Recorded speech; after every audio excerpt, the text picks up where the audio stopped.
देखिए, मेरा नाम प्रोफेसर भुवन भास्कर जोशी है। पार्टी का राष्ट्रीय प्रवक्ता हूँ, समाजवादी पार्टी का। और लगातार ये मेरी 5वीं लोकसभा है जिसमें मैं काम कर रहा हूँ।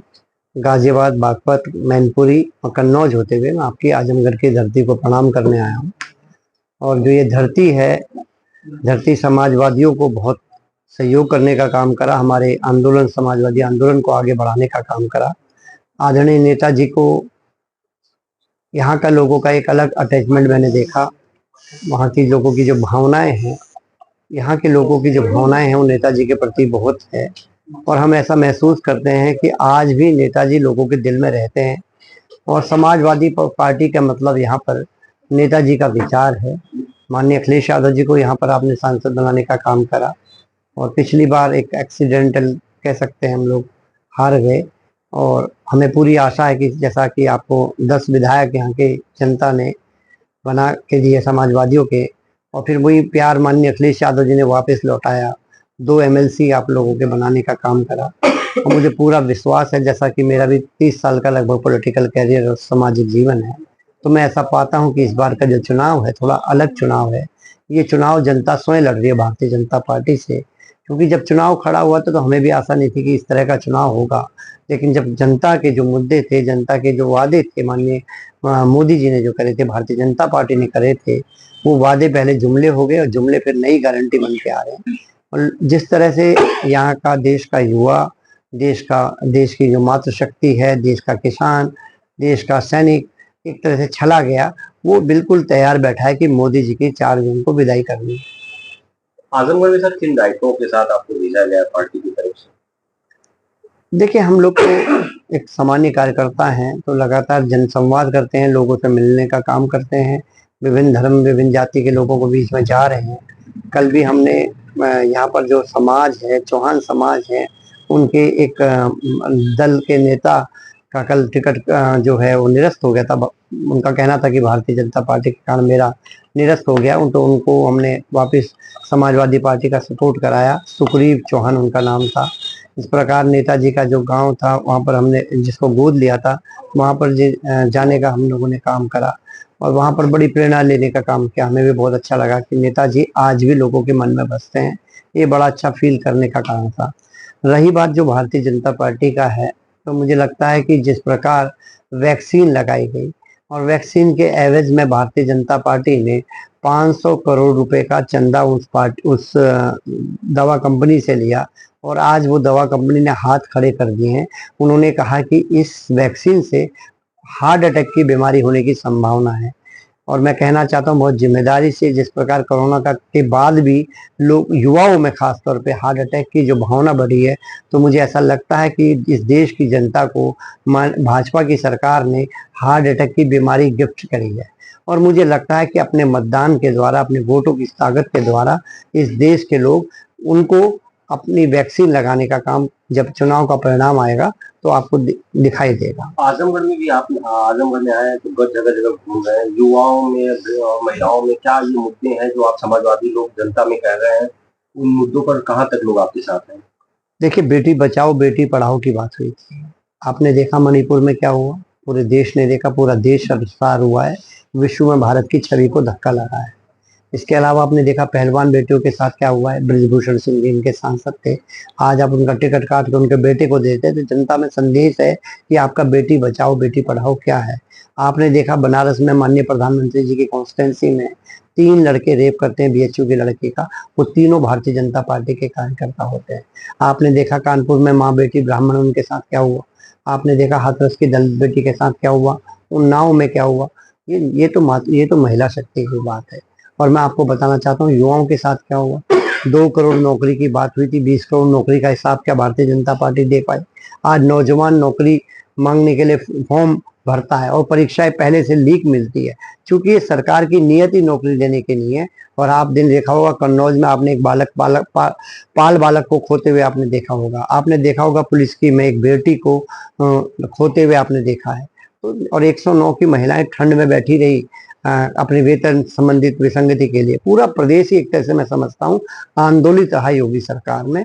अब ये लोग सब लामबंद हो गए हैं। जो माननीय अखिलेश यादव जी ने जो नारा दिया है पीडीए प्लस इंडिया का, ये अब धरातल पर उतर चुका है। और मैं बहुत जिम्मेदारी से कहना चाहता हूँ आप लोगों के चैनल के माध्यम से, ये जो आंदोलन माननीय अखिलेश यादव जी ने चलाया पीडीए का, ये अब पूरे देश का आंदोलन बन गया है। पीढ़ी की सर बात की जा रही है, ऐसे में बहुसंख्यक जो समाज है, जो सामान्य वर्ग है, वो अपने को कहाँ खड़ा पाता है? वो तो कहीं ना कहीं अलगाव महसूस कर रहा है। पीढ़ी पिछड़ा दलित अल्पसंख्यक की बात हो रही है, उसको किस तरह से आप अपने साथ ला रहे हैं? देखिए, कानून का विद्यार्थी होने के कारण मैं पाता हूँ कि कानून में भी सामाजिक न्याय को जगह दी गई है। और सामाजिक न्याय क्या है? देश की आज़ादी के बाद अभी तक जो लोगों को न्याय नहीं मिल पाया है, जो जस्टिफाई नहीं, एससी हैं, एसटी हैं, ओबीसी हैं, वो लोगों को अभी तक न्याय नहीं मिल पाया, तो उन लोगों को पहले मुख्य धारा में लाना है। यही तो संविधान सिखाता है, यही तो कानून सिखाता है हमको।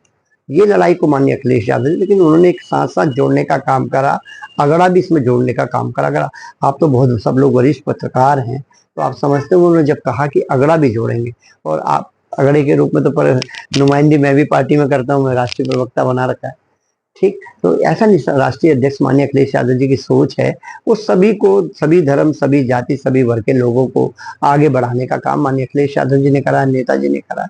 ये इस पार्टी की परंपरा है। आप समाजवादी लोग कह रहे हैं संविधान खतरे में, और वहां ये कहा जा रहा है कि नहीं, संविधान कोई बदल नहीं सकता, बीजेपी कर नहीं, संविधान पे कोई खतरा नहीं। कैसे आप लोग बता रहे हैं संविधान खतरे में? क्या ऐसा परिवर्तन हो रहा है संविधान में? जनता को क्या बताएं? मैं आपको बताना चाहता हूँ, मेरठ के जो सांसद थे, जो प्रत्याशी थे, अरुण गोविल साहब, जो राम का कैरेक्टर निभाया था, क्या आपने सुना नहीं? उन्होंने कहा था कि हम लोग जीते तो संविधान बदल देंगे। क्या भारतीय जनता पार्टी के पूर्व सांसदों को इस भाषा का प्रयोग करते हुए आपने देखा ही नहीं देखा? संविधान बदलने की बात विपक्ष ने नहीं कही है, संविधान बदलने की बात इनके माननीय सांसद, इनके जो प्रत्याशी है वो कह रहे हैं। तो अब जब संविधान ही खत्म हो जाएगा, बाबा साहब की जो सोच है, बाबा साहब का जो विचार है, वो ही खत्म करने पे भारतीय जनता पार्टी आई है। और अब निश्चित तौर पे मैं एक आपको, आप तो बहुत युवा हैं, और मैं आपको एक बहुत अच्छा उदाहरण बताना चाहता हूँ। चंडीगढ़ में क्या हुआ आपने देखा? चंडीगढ़ में ऑन कैमरा लोकतंत्र की हत्या हुई।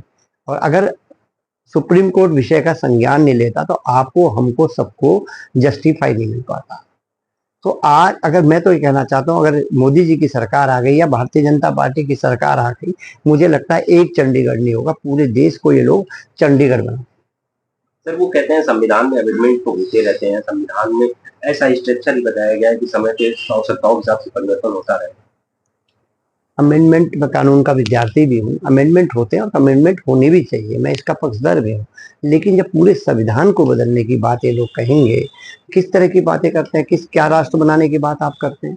आपने अगर संविधान को पढ़ा होगा तो आपने देखा होगा समता मूलक समाज हमारी मूल धारणा है। हम लोग समता मूलक समाज की बात करते हैं, तो निश्चित तौर पर हमारे यहाँ कोई धर्म के आधार पर राष्ट्र नहीं हो सकता, किसी जाति के आधार पर राष्ट्र नहीं हो सकता, किसी वर्ग के तरह हमारा राष्ट्र नहीं हो सकता। जो हमारा जो राष्ट्र है वो सेकुलर राष्ट्र है। इस अवधारणा को इसलिए रखा गया क्योंकि यहाँ पर बहुत सारी धर्म, बहुत जाति, बहुत वर्ग के लोग रहते हैं। इसीलिए उनका कंसेप्ट साफ था बाबा साहब का कि इसको ऐसा बनाया जाए कि हर धर्म, हर जाति, हर वर्ग के लिए अपना प्रतिनिधित्व हो, उनके लिए हो। और अब ये भारतीय जनता पार्टी के लोग कहते हैं कि सबका साथ सबका विकास, ये कैसा सबका साथ सबका विकास है? 403 विधानसभा में एक अल्पसंख्यक को टिकट नहीं।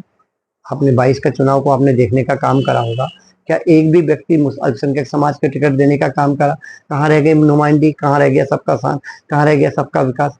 आप उस समाज को नुमाइंदी नहीं देंगे तो कैसे आप सबका साथ सबका विकास? इनके सब जो वादे हैं वो सब जुमले हैं।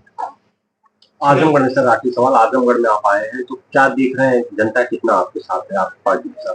मैं 30 साल के अपने राजनीतिक और सामाजिक जीवन के आधार पर कह सकता हूँ, इस बार का चुनाव जनता लड़ रही है। क्योंकि बेरोजगार लोग अपना हिसाब मांग रहे हैं, जो मातृ शक्तियों की किस्मत लूटी गई है वो अपना हिसाब मांग रहे हैं। और इसके साथ साथ मैं आपको बहुत जिम्मेदारी से, वो किसान जिनसे वादे हुए थे कि आपकी आय को दुगनी करेंगे, वो अपना हिसाब मांग रहे हैं। इसके अलावा वो, आपने देखा होगा किसानों के साथ कैसा व्यवहार करा। टैनी, उनके जो गृह राज्य मंत्री का बेटा है, वो अपनी थार की धार से किसानों की हत्या कर रहा है। 750 किसान आंदोलन में मारे जाते हैं। क्या इस देश में किसानों को जय जवान जय किसान कह के सम्मान दिया जाता था? आज स्थिति क्या है किसानों को आतंकवादी खालिस्तानी भारतीय जनता पार्टी के लोग कहते हैं। इसके साथ साथ आप देख पाते हैं कि किस प्रकार उनके साथ जिनका फूलों से स्वागत होना चाहिए उनका कांटों से स्वागत हो रहा है, उन पे आंसू गैस छोड़ी जा रही है। ये देश को किस दिशा में रहे? क्या भारत ऐसे विश्व गुरु बन पाएगा? आपने जवानों की तरह 4 साल का अग्निवीर बनाकर वो आप एक सामान्य सा उदाहरण देता हूँ, एक बच्चा 10वीं में फेल हो जाता है, आप यकीन करेंगे समाज और उसके मिलने जुलने वाले, उसके माँ बाप, उसका परिवार, उसके आड़ोस पड़ोस के लोग उसका जीना दुर्लभ करता है। 4 साल के बाद जो चाइना में नौजवान जाएगा और वो फेल होके आएगा तो उसके बाद क्या स्थिति बनेगी? वो समाज उसका जीना मुश्किल कर देगा। सैनिकों के सम्मान को भी ठेस पहुंचाने का काम इस अग्निवीर योजना ने कहा है। माननीय अखिलेश यादव जी ने कहा है कि अगर हम इंडिया गठबंधन की सरकार बनती है तो अग्निवीर योजना को हम समाप्त करने का काम करें। 5 लोकसभाओं में आपने घूमा, क्या लग रहा है इंडिया सरकार बन रही है, आश्वस्त हैं आप? देखिए, इंडिया की मैं बहुत समाजवादी पार्टी के प्रवक्ता होने के हैसियत से नहीं, मैं एक आम इस देश के नागरिक होने का काम करा। मैंने भी बहुत सारे चुनावों को देखने का काम करा और बहुत सारे राज्यों के चुनाव देखने का काम करा। इस बार का जो चुनाव है ये भारत की क्रांति का चुनाव है, संविधान बचाने का चुनाव है, लोकतंत्र बचाने का चुनाव है, देश को बचाने का चुनाव।